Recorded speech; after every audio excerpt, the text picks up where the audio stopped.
I'm Phil Rickaby, and I've been a writer and performer for almost 30 years.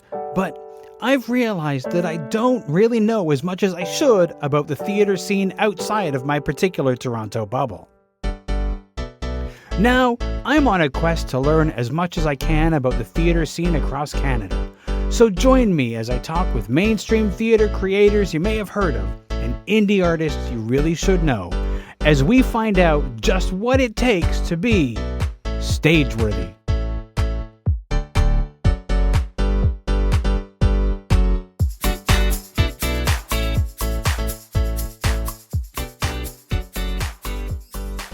If you value the work that I do on Stageworthy, please consider leaving a donation either as a one-time thing or on a recurring monthly basis. Stageworthy is created entirely by me, and I give it to you free of charge with no advertising or other sponsored messages. Your continuing support helps me to cover the cost of producing and distributing the show. Just 4 people donating $5 a month would help me cover the cost of podcast hosting alone. Help me continue to bring you this podcast.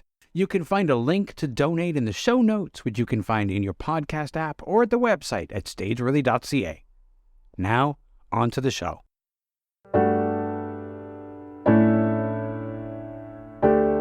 Matthew Mackenzie is the playwright behind the award-winning and critically acclaimed Bears. He joined me to talk about First Métis Man of Odesa, which he wrote with his wife, award-winning Ukrainian actress Maria Homatova. The play follows their COVID courtship and the impacts of the war in Ukraine. First Métis Man of Odesa runs March 30th to April 8th at Toronto's Theatre Centre and then moves to Edmonton's Citadel Theatre and then finally Vancouver's The Cultch. Here's our conversation.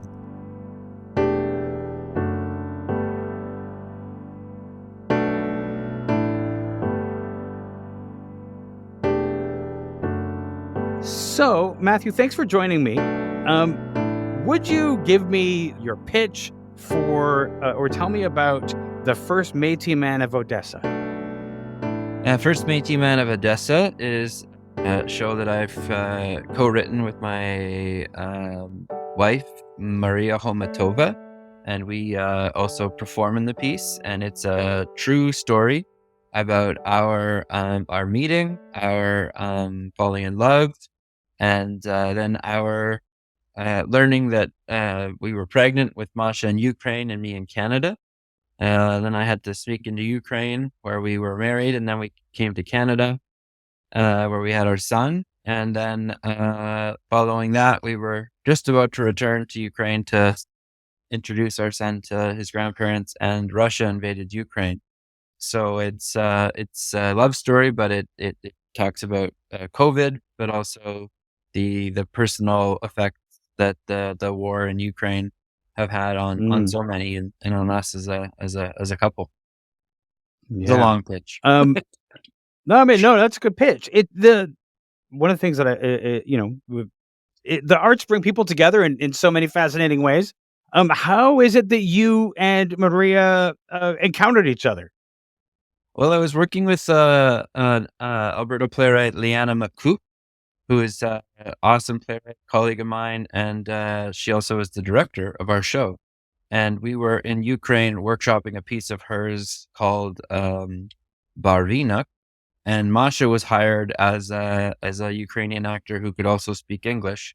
There weren't a ton of them then, and so we met through that. We established a friendship, corresponded for a year, and then Masha ended up coming to visit Toronto, and that's where kind of things sparked. So, how long? I mean, was this was a long distance relationship? Did she go back to Ukraine after that, and you were sort of here? Did you go back and forth? What was that? What was that? What was the courtship like? Well, it was a pretty tight timeline, which we talk about in the show. I'd been in that initial trip where we weren't together. Then she came to Toronto, and that's where we got together. And then I returned to work on another project with Liana on a play called Alina. And on that trip, I was able to go with Masha. We were together to meet her parents in Odesa. And then when we parted ways, 2 days after that, the international travel ban went into effect and COVID swept the globe. So we never actually intended it, even though it sounds strange. We were living in different countries. We never intended to have a long distance relationship. We planned to sort of be in each other's countries. But we ended up being apart for the better part of 4 months before I was able to get back into Ukraine and get married, and then for us to return to Canada to have our son. That sounds like drama in itself. Yes. And then you have the situation of trying to wanting to go and take your baby to meet the grandparents, Mhm. and and Russia invades Ukraine. Yes. Um, and that's got to be hard, both for you, who you want to visit the grandparents, but also for Maria, whose family is in Ukraine. Yes, yes. It was a real shock. I think, like a lot of Ukrainians, my my my Masha, who is Maria, just a diminutive of Masha, of Maria, sorry, and my like mother-in-law Olga were convinced that Russia would not invade. So it was a real shock when that happened, and they were felt, like everyone, a deep sense of shock and an incredible sense of betrayal, and then horror at uh, what the Russians were perpetrating on the Ukrainians. And so it took us a little bit of time to kind of talk my mother-in-law into getting out of Odessa, but we managed to talk her into it. Just a couple weeks ago, I guess, on March 6th, was the 1 year anniversary of the time where we were able to get Olga out of Odessa, and she's been living with us ever since. And her and my son are inseparable. So I mean, that's got to be hard. First off, it's not the first time I've heard of people desperately trying to convince their Ukrainian relatives that maybe to get out of Ukraine. yeah, There's a it's a real common sense refrain. of, yeah, of like people who are like, this is my country, I'm going to stay here, Yes. and uh, even to the rest of the family is like, maybe come here for a little while. Yeah. Um, that must have been a dramatic. Like, how do you first off, how do you get somebody out of Ukraine when there's a war going on? Well, Odessa has obviously been deeply affected by the war, but it hasn't been hit like other cities, like Kherson or Mariupol, obviously, which has been like destroyed. And so Olga was able to get out with a friend of Maria's who was leaving with her kids. So they drove out, to the Moldovan border. And then once they were in Moldova, they were safe. But then, so another friend of Masha's took Olga in Chisinau, which is the capital of Moldova, and then she made her way to Bucharest, where all the hotels were full, like Ukrainians like packing every nook and cranny. So there was just dozens of Ukrainians sleeping on yoga mats on the airport floor there, waiting to move on to other countries. And so we were very lucky that we had Masha's friends, a whole network who helped Olga along the way. And then Olga had actually visited Toronto the summer before, and so she had a visitor visa. She didn't have to go through any process that a lot of folks did. Although I think that process also for a lot of folks was very, credit to the government. It was just dealt with very quickly. Mhm. And so she was able to get out once we got her out of Ukraine, and it was pretty straightforward.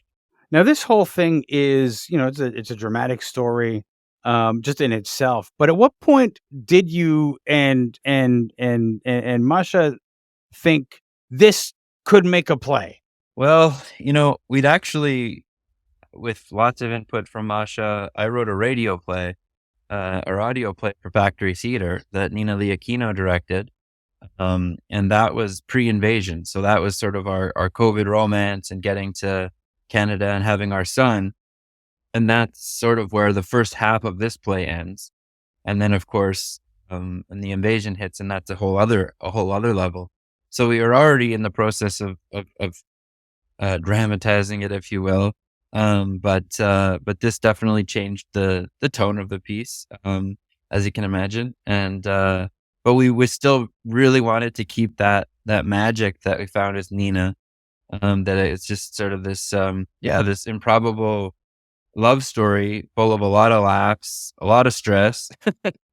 But even with the war, we want to leave people with a lot of hope. And so far, we've had 4 audiences so far in Kamloops. Really, really warm reception, incredible. Lots of Ukrainian Canadians, and Ukrainians who've actually fled the conflict, and the response so far is incredibly warm. So and people don't feel like they've been pounded over the head with a depressing war story. Like they're staying after and full of energy and wanting to talk about their experiences getting out of Ukraine or Ukrainians that they know.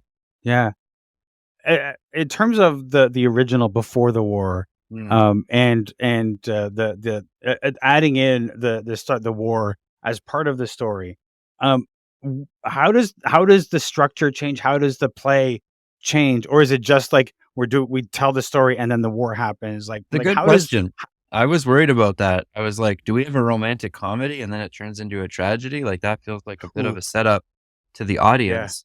But the thing that we kind of discovered from our own lives and that works, I think, pretty well dramatically is that my mother-in-law coming and living with us for a year has been amazing, but it's definitely been full of challenges, many of them kind of darkly comedic. And so kind of my relationship with my mother-in-law on the home front, in some ways, I feel kind of counterweights the stories that we're hearing about Masha's friends and family in Ukraine, because she's had, friends go through remarkable things already. They could be their own movies easily. And so my mother-in-law, Olga, kind of provides the antidote to Putin in our play. Definitely necessary. Definitely necessary. Yeah.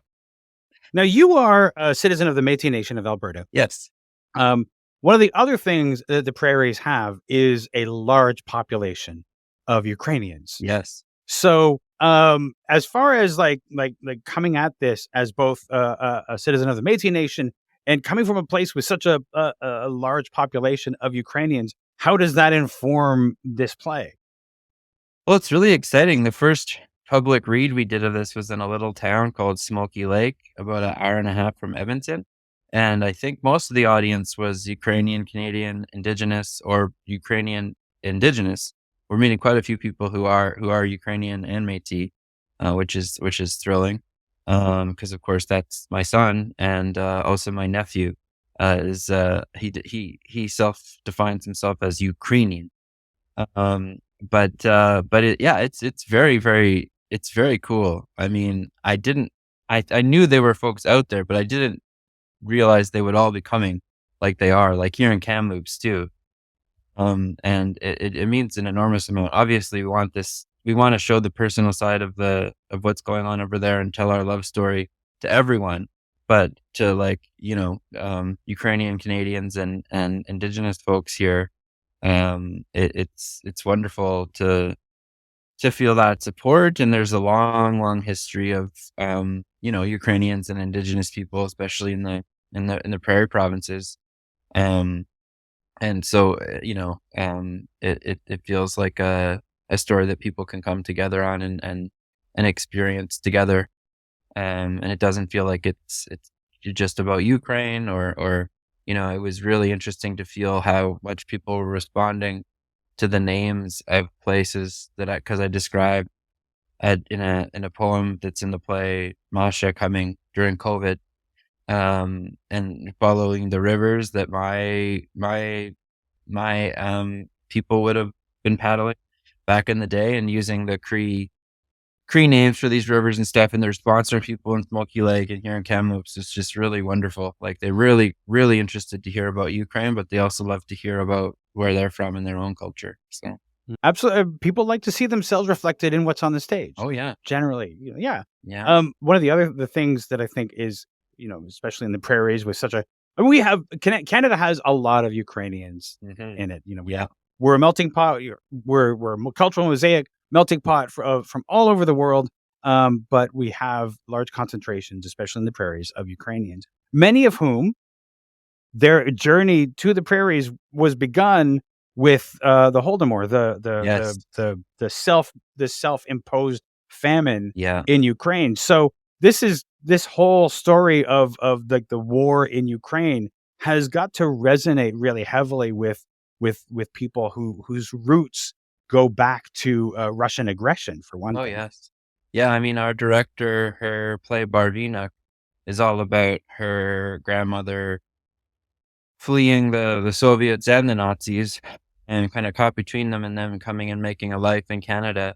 But they lived through Holodomor, and she and her grandmother lost a little brother. And so that, it's very interesting. I'm not Ukrainian, but having been a part of two projects dramaturgically and now obviously married to Ukrainian, just really learning the sort of history um of the many crimes that have been perpetrated against Ukraine, and you can see why they're fighting so hard not to fall under that Russian boot again. Yeah, absolutely. Um, One of the things I'm curious about is this is I mean, this story that you're telling is a sweeping story that also sounds a little like a rom-com. So what could an audience expect seeing this? What does the staging look like? How does what does an audience see when they're seeing this play? Well, we're two theater artists telling a true story, and it's awesome that our designer Daniela has created sort of a very similar to the Odesa Opera Theater. Yeah, this incredible building people have maybe seen pictures of. It's like I think it's an exact replica of the Vienna Opera House too. Most ornate building I've ever been in. But anyhow, so we're sort of like on the stage of our lives, and it's animated with incredible sound. We have a composing team from Ukraine, but many of them are living all over Europe right now as refugees. But they put together this amazing composition, and then we have a sound designer, Aaron Macri, who's very gifted, and he's brought the composition together and then added so much of his own magic.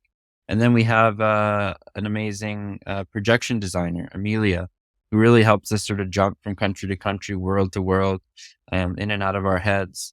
And so it's you know it it's very magical. I mean, I'm in it, and then I get pictures of it. I'm like, wow, that's quite beautiful. So I think that Leanna really wanted to. She sees this. Yes, there are terrible things that occur, but she sees this as a sweeping love story, and really leaned into that to successful effect, I think.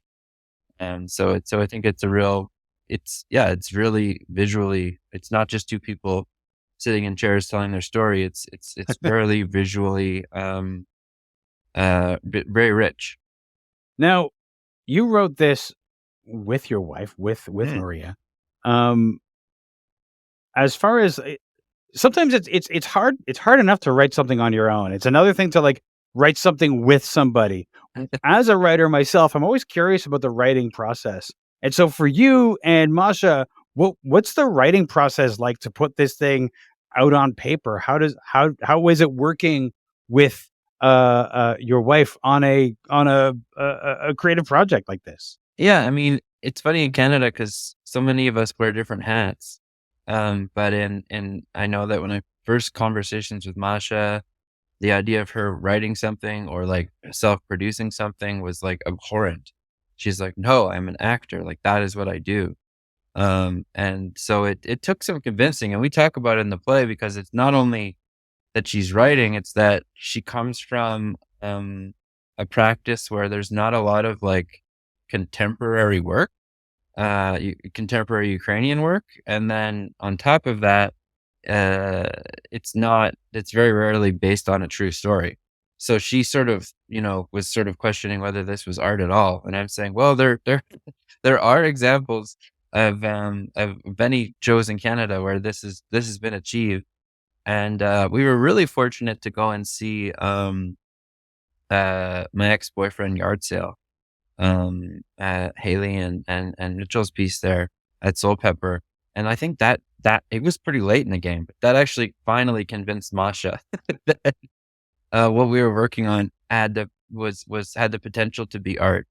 But I think that as we were writing on it, we assumed, because of, like you say, how many Ukrainians there are, there's a lot of Ukrainian Canadian artists. We assumed, like, after the invasion, that there would be just like a crush of plays about this. And then there's just been so little. And it's sort of shocking, how little there's been. And so I think that became a real engine for us. We're like, we don't want people to only be experiencing this war through the news and the horror of the stats coming in about the body count. We want people to know about the human side of things. And that became a major motivation. So, Masha in the play even states, she's like, I don't care if this is art or not. My story has value. The stories of my friends and family have value. And these aren't the sorts of stories that are making it onto the news clips. Do you have a theory as to why we're not seeing this on stages and in the arts right now? Yeah, it's hard to say. I mean, I'm from Edmonton, but I live in Toronto, and it seems especially pronounced in Toronto. And I'm not entirely sure of that. I mean, Andrew Kushner wrote a really, really thoughtful, very generous article about how we're not only not seeing really any Ukrainian stories or Ukrainian facing stories presented, we're also seeing a real surge in Russian work presented. And he doesn't call for a boycott of Russian work, nor does my wife. But the disparity, or I don't even know if you can call it a disparity, the total lack thereof of Ukrainian work in a place like Toronto, where, like, Me Too hit, and there was, like, 400 plays being written about Me Too in an instant. So, like, it's an incredible community to respond to the here and now. So I'm not entirely sure. I hope it changes. I hope that, and not just because there's a ton of Ukrainians in Toronto, but it just feels that it feels really, I can't explain it. It's strange. It's just strange. And conversations about, with folks who are Ukrainian Canadian, they're like, is this just something we care about and other people don't? Like, is it this sort of whataboutism? Like, well, there's many terrible things happening in the world, so why would we focus on Ukraine? But the scale of what's happening in Ukraine, and the fact that it's still happening and probably ramping up, is the thing that makes me really just wonder why. I think generally the questions about what does find its way to our stages and why, I think that's something that is a mystery. It's a mystery to a lot of people. Like, why this and not that? Yeah. Why are we telling these Russian stories and not the Ukrainian stories? It's one of those mystery zeitgeist things. Maybe, I don't Yeah. even know. It's strange. Like, I think that some of the instances was stuff that was programmed before COVID. And so, like, commitments have been made to artists and stuff, but in 50 years, when an academic looks at, like, stuff that was being programmed in the year after Ukraine invaded, and we have the second largest Ukrainian diaspora population outside Russia, I think it would be pretty hard for them to say it kind of looks like the Toronto theater community is sort of like, well, not the whole community, but all this Russian work, that it's a touch tone deaf. So Is it that people who are not Ukrainian just don't know Ukrainian work? Chekhov, for example, gets done quite frequently. There are all kinds of Russian authors who are known, and so they tend to be programmed because they're a name that people know, and then maybe people don't know the Ukrainian author. Yeah, well, and Chekhov was born in what is now Ukraine, and so was Bulgakov and stuff. But then these playwrights or these composers or whomever get so closely associated with Russian kind of cultural imperialism. But the thing for me that resonates as a Canadian artist, as a Métis artist, is like, you hear those same arguments for why we don't have Canadian work. And well, yeah, but we have the classics from England, and we have, like, our friendly neighbors to the south who, have a much deeper cultural canon. And so I guess you could argue that that's also why you should never do Canadian work. Um, but Yeah. but Well, it I mean, also, I do think that sometimes when we program Canadian work, first off, we do it because we have to, and also, um, we do it and then we discard it. Everybody yeah, wants the world premiere, so we do a Canadian play and then we toss it away and we never remount it. It's never seen again. There are a few plays that are, but it's pretty rare because we don't really. I don't think we put a lot of value on the plays. We just need to get them done. They yeah, run for a short time and then we toss them away. yeah, yeah. They definitely don't. They don't get the resources or the time to develop that they might need. I mean, we're very fortunate with this tour insofar as we got multiple kicks at the can, and obviously this is a story we're still living. So I'm not under any illusions that it's this like perfectly distilled dramatic work. But I think that's part of its charm. Part of its charm maybe is also that I'm not an actor performing. So when I flub a line or do something, bizarre, like look directly at the booth or something, people just find that amusing. Um, but but yeah, I mean, um, I'm not for, I'm not really generally a boycotter. But just in terms of how much new work gets developed in Toronto, how many remarkable ADs there are, um, right now, um, it is baffling, that Mm, no one has produced a Ukrainian facing work. And I mean, mm, you've got, someone like Andrew Kushner is a very successful mhm. Canadian playwright. Like it would, I don't want to say it's a no brainer, but like you wouldn't have to Yeah. take that. It wouldn't be that hard. Um, so anyhow, hopefully that will change next year, with seasons coming out. But it is peculiar. It really is, and we'll have to see what happens. Um, Now, one of the things that I'm curious about, and one of the things that I love to talk to people about, is the thing that draws them to the theater, Mm. or initially drew them to the theater, whether as a performer, as a writer, whatever it is. For yourself, for you, what made you want to start like working in theater, writing for theater? How did that journey start for you? Um, well, I started acting as a kid, and I loved theater, but I didn't love being on stage. So haha that I'm in this show now. Uh, But I think that I find writing is a way that I can kind of like make sense of stuff in my heart and my mind, and the world around me. I don't necessarily come up with answers, but it helps me undo knots a bit, so that it's just more palatable. Or things just or I can see more clearly. So that's a huge part of what I write. I feel like I kind of need to.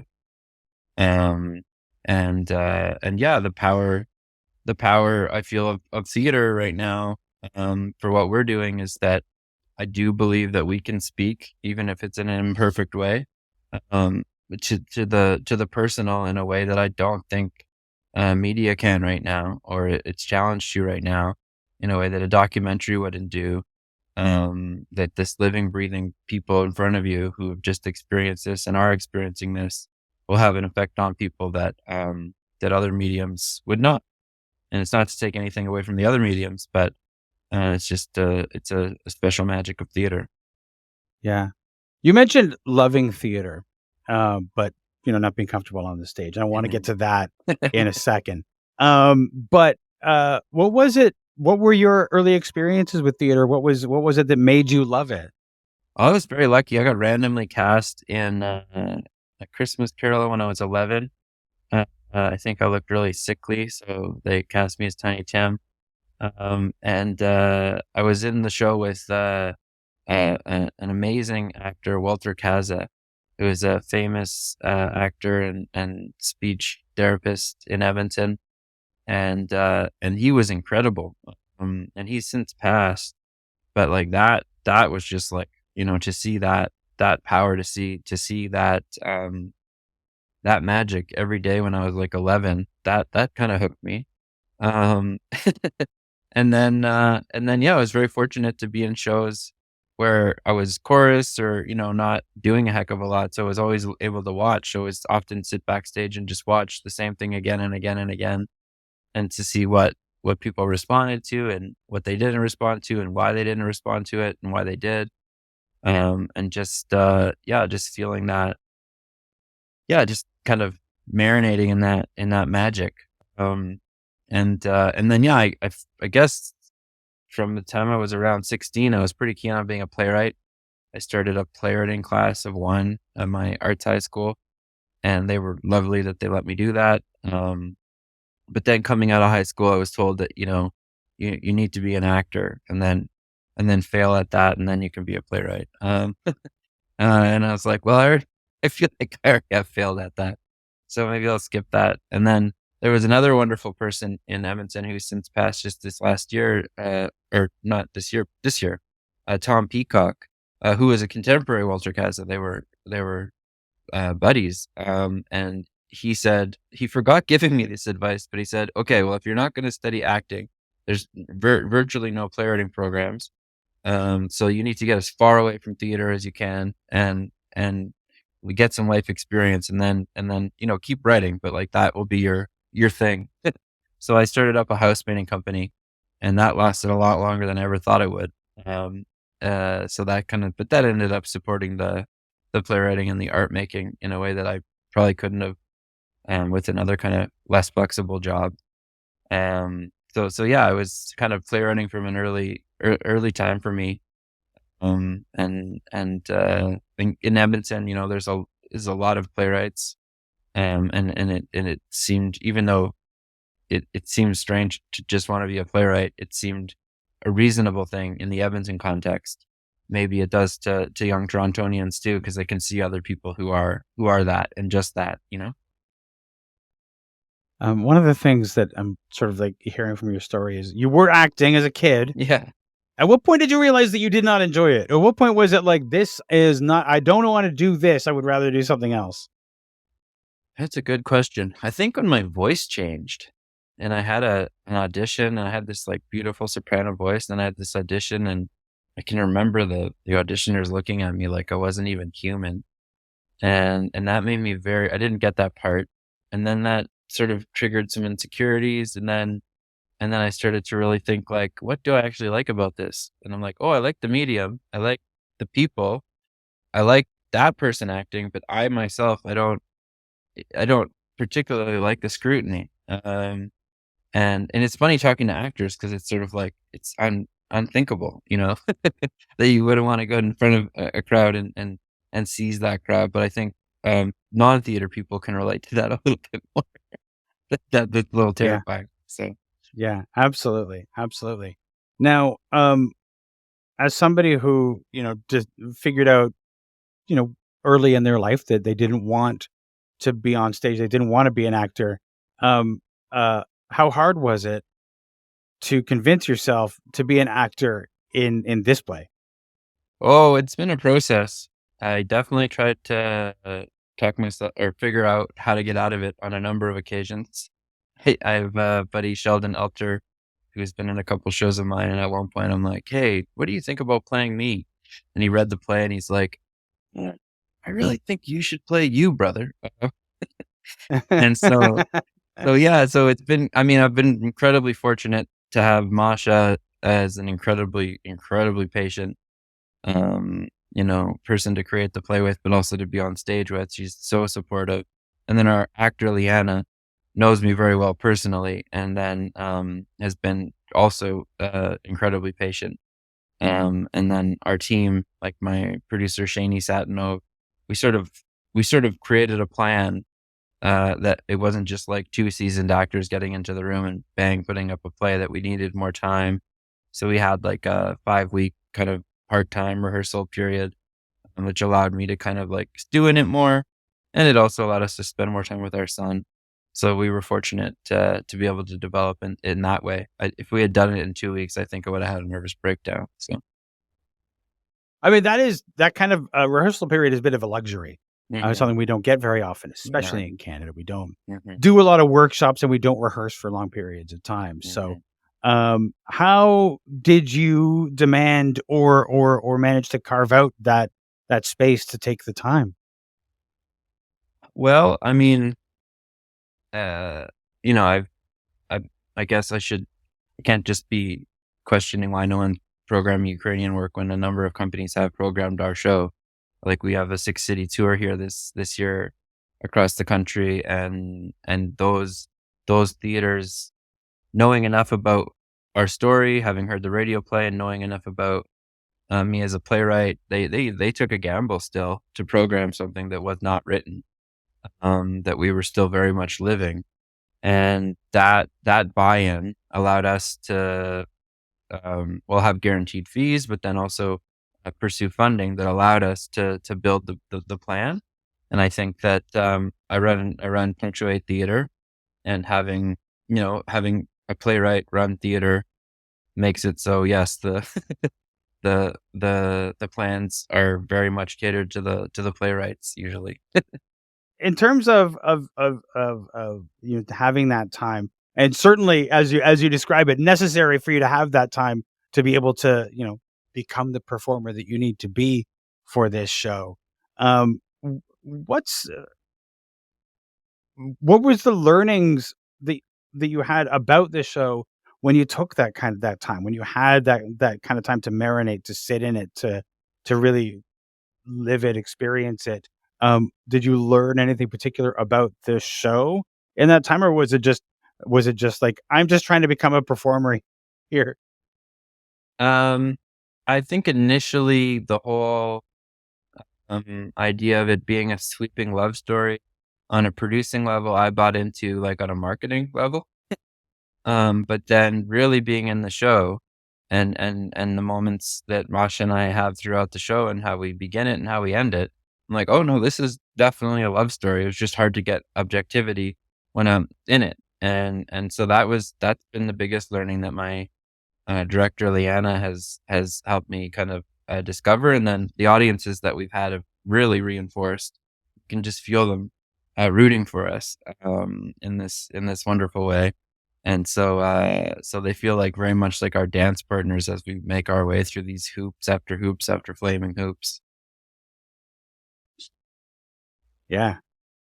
Now, your play, The Bears, is an award-winning play. It's won Toronto Theatre Critics Award, Dora Award. So it's a well decorated. Do we decorate? Anyway, it's a well I decorated like that idea, like play. noodles, yeah. Yeah, I know. It's just like suddenly I was like, yeah, I mean, why not? In terms of creating that play, it sounds like just it's a very different play from this one. As far as like comparing the two, aside from topic and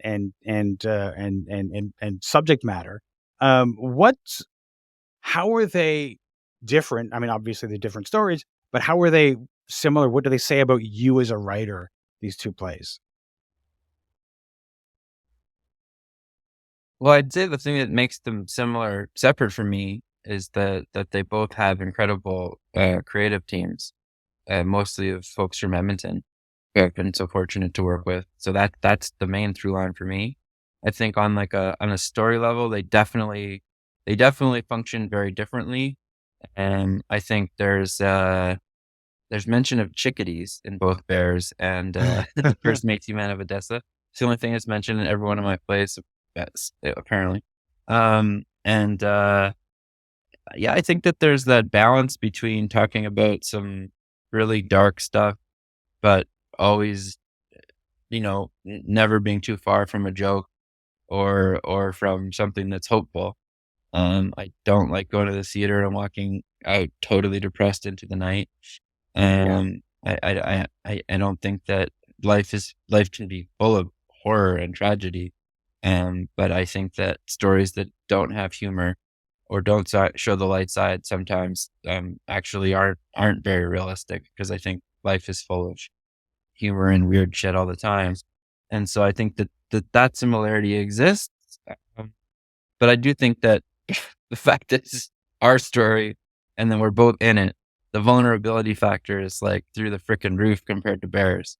Like, I was working with Sheldon Elter on Bears, and a group of like remarkable dancers, and I'm up there, half days, and I'm like, how the hell did that Bears team make this look like so easy? And they're dancing the whole time, and I'm like, go home, and I Right. collapse.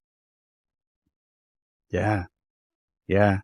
It's Yeah, for sure. In terms like you mentioned this, the play Bears is, uh when you are looking or thinking about your work, are there particular themes that you gravitate to? I mean, obviously, you mentioned like that's got the tragedy. You're never too far from a laugh. Hmm. Um, uh, but are there other themes that are what you gravitate to? Um, I think I think I get caught up on the idea of like what are the things we can control, what are the things we can't control, and what's sort of like the drama or the fun in between and those things.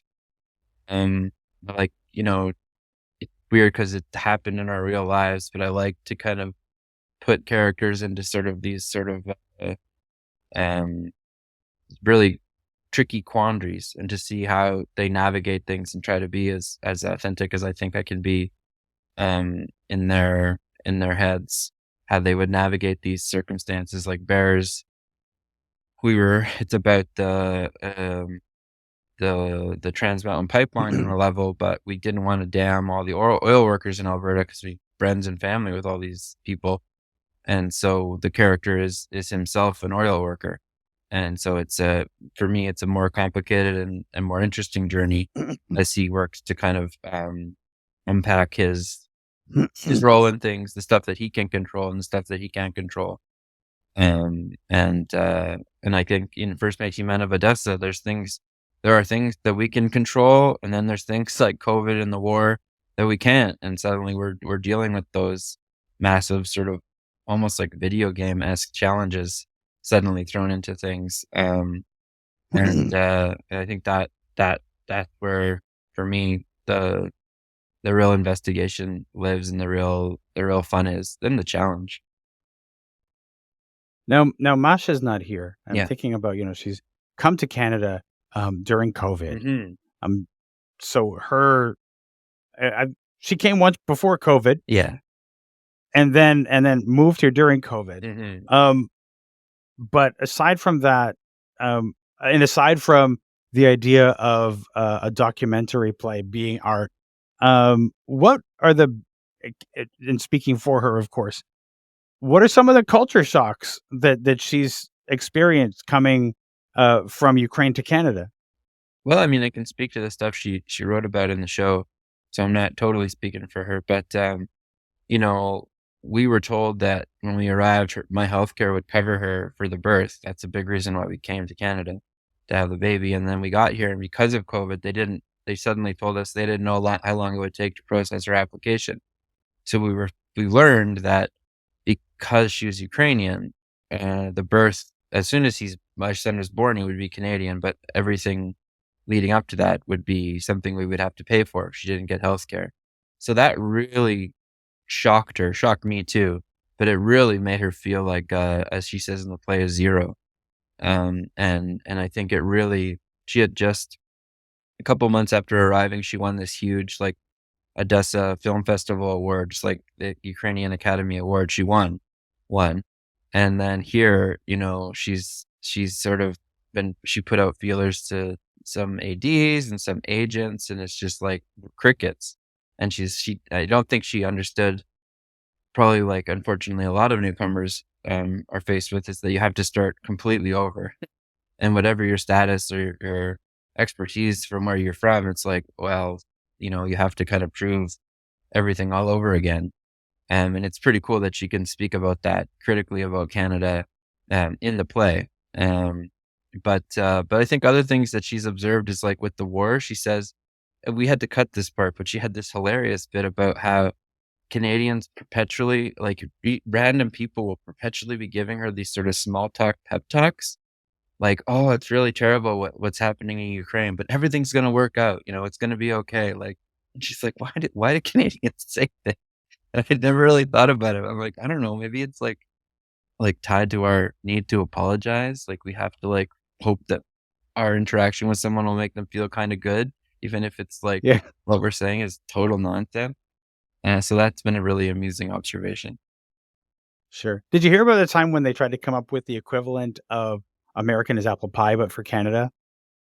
And what they came up with was as Canadian as possible under the circumstances. And it's sort of like that sort of thing where it's just like, we have to say something. We have to say something. So let's be positive. We're going Yeah, to be yeah, positive. This is what we do. We're positive. yeah. And that's funny because I see it as just like kind of like a harmless quirk culturally, but she interpreted Yeah. it as like basically like false empathy. She thought it was really kind of disturbing. And so, It's not Ukrainian, but it's Russian. But I remember hearing the story of when the McDonald's first opened in Moscow, and McDonald's had that culture of like everybody has to smile, which was foreign yeah, to the Russian people. yeah. And I don't know how much that carries over to the Oh, Ukrainians, very much. but like Yeah. you don't trust somebody who's smiling for no reason Yeah. in that culture. And so Yeah. people would walk into McDonald's, they'd be like, "Hi there," and it would just be this like, why are you smiling? Yeah, like, So it's like whoa. we're kind of doing the same thing. It's like we're always smiling. We're putting our spin on Oh, it. We're yeah. trying to be positive. And we stand out so However much. that might be. Yeah, absolutely. Yeah. No, Yeah. I actually had an exchange with Masha. This is before we were ever dating, when we were just in that workshop. And I was saying we take the subway in Kyiv every day to the workshop. And I said, like, I know I look a little different and like, but I dress like everyone else, but everyone's just staring at me. They all know I'm a foreigner. Like, what is it I'm doing that is like a fluorescent light? And Masha's like, it's because you smile. I was talking with somebody. This is like the second time in like 7 days that I've heard a similar thing to what you were describing for Masha. But in the case of the other person that this happened to, they were born in Canada. They studied in Canada. They went away to UK Mm, and they studied in UK and they worked for several years and got a whole bunch of credits under their belt mm. and figured that those might count for something when they got back to Canada. As a Canadian, yeah, but no, yeah. Mm-mm. But it didn't. It didn't. So Yeah. it's not just people who come here from away. It's if you were from here and you do something somewhere else and you come back, unless you're like the lead in a famous play that Right. everybody's heard of, then it's a Yeah. big deal. If you Yeah. can be the big success. But if you were just a working actor or theater person and you Mm-hmm. come back here, it doesn't matter once you're here. What matters is what you do and who you know when you're here. Mm-hmm. Yeah. Yeah. It's, I've definitely heard of that too. And, I don't know why that is, but I mean, even within Canada, the kind of different communities, I mean, it doesn't seem like it's as bad in Edmonton, but if you were perceived to be like selling out and moving to Toronto or spending too much time in Toronto, that was a big no-no. But I Oh, don't hear a wow. lot. I have people constantly asking, "Where are you based? Where are you based?" But Mm. I don't feel that as much anymore. Um, I feel like we have this. I mean, our theater world in Canada is so siloed just by virtue of how much space there is yeah. between cities, Hmm. and we often don't get to see what's happening in each city. The only time I've ever really been able to experience what happens in one city or another is on a fringe tour, and that's a Yeah, great totally. way to do that. But you don't really get to experience much of it. Yeah. So, um, I wish there were ways that we could more easily uh, uh, experience each other's work Yeah. and in from the cities. Maybe we wouldn't have that idea of, oh, you're selling out, you're going to Toronto sort of thing. If we could share the work a little better. Hmm. Yeah, it's funny how the funding has worked because it seems like there's a lot more ADs and folks going to different countries and seeing work than there is AD movement within Canada. To see work with, in other communities, which is, maybe, I don't know if it's always been like that, but it's, being an artist who kind of straddles two different communities and tours a lot. It does seem like, sometimes a missed opportunity for some folks. That's a whole essay. That's a whole essay about how we don't value our own work in Canada. So we would rather get a grant to travel outside of Canada to experience that work than somebody from Toronto would be to go to Edmonton to see what's interesting that's happening there, just because we devalue the work that we do in the theater here. Yeah. Yeah, no, it's interesting. The more like running the company and being on juries at funders and stuff to see kind of what is fundable. It's quite remarkable. Like Canadians can build projects in other countries that never are never intended to be seen by Canadians, and that's fundable. That's okay. So, you know, I might be involved in those projects in the future, so I shouldn't be too critical. But I was kind of shocked. It's so hard to know, but because I don't know. There's the whole like idea of what is fundable, which gets to the root of like, are we catering our creative processes to the granting organization so that we can get funded? Yeah. And is that right? Or should those organizations cater to the creator and fund the work based on something that's not like whatever their criteria is? I don't know how that would work, but I do feel like there's a limitation based on the way that we fund things in Canada. Yeah. It's just seeing like I just saw Ted Dykstra post that the coal mine didn't get any operating funding, and just having seen the amazing work that they do there, that is baffling. That's got to be incredibly frustrating. There's all kinds of little theaters in Toronto who are doing amazing work who don't get any kind of funding from the from the granting organizations, even though the work they're doing is vibrant and important and really important to their community and to the community. They still don't get the kind of grant that would help them thrive. Yeah. It feels like on a project level, the Canada Council has done a great job of sort of revamping things and making it a lot less racist. But I don't know if they've revamped their operating grants to who the companies that get those. It's we've been told we're an Indigenous-led company. We've had a lot of success across the country, but we've basically been told don't apply for operating funding because you'll get significantly less than you get project funding-wise, because you have to start from the bottom and work your way up for 20 years. And that seems totally not. I mean, I appreciate the advice. I think it's accurate, but it's also total horseshit that that's the case. Yes, I would agree that's horseshit, because that's sort of like a corporate model. You got to start in the mailroom and work your way up to become an important theater company, and rather than like funding the new upstart, because the old stalwart is getting plenty of sponsorship funding from like these big organizations that maybe some money some granting money that could go to them will be better served going to a smaller company and helping them operate. Yeah. I mean, I was shocked when I was on juries, like seeing. I thought it would be much worse in the rest of the country, and Toronto would be a little bit more, I don't know, ahead of the game. But I was like shocked at the companies that get the money and the ones that don't. And I don't think that's I don't think other people know. Who if you've had a hit 20 years ago, apparently you're still getting six figures from the Canada Council, but people who've been putting out hit after hit after hit for the last 5-10 years can't get operating funding. It's a little bit weird. Just in closing, one of the things that I wanted to talk about is fundraising. Yeah. For Ukraine. Mm-hmm. Are there resources that are being used in conjunction with this show? Is there talk of the fundraising? Well, yeah, how is the fundraising happening? I mentioned it's right in the script. And then we've got donation box all our shows, and then we've got a QR code, and we've got links on our punctuatetheater.com, our website. And we're sort of doing a dual purpose fundraising where we're raising money for veterans who we've known for a number of years who are fighting to defend their country. So we're raising kind of humanitarian aid for them. And then we're also raising money for playwrights in Ukraine who started a Ukrainian language, Ukrainian contemporary theater company right after the invasion, because there's virtually none of that before this. Because probably doesn't take a genius to know that like there's not going to be a lot of Russian work produced in Ukraine in the near future, and so there's this huge vacuum and need to support these incredible artists. And so we're trying to help our artist colleagues who are literally people Masha worked with for years. And so we're trying to kind of to raise support on both those fronts.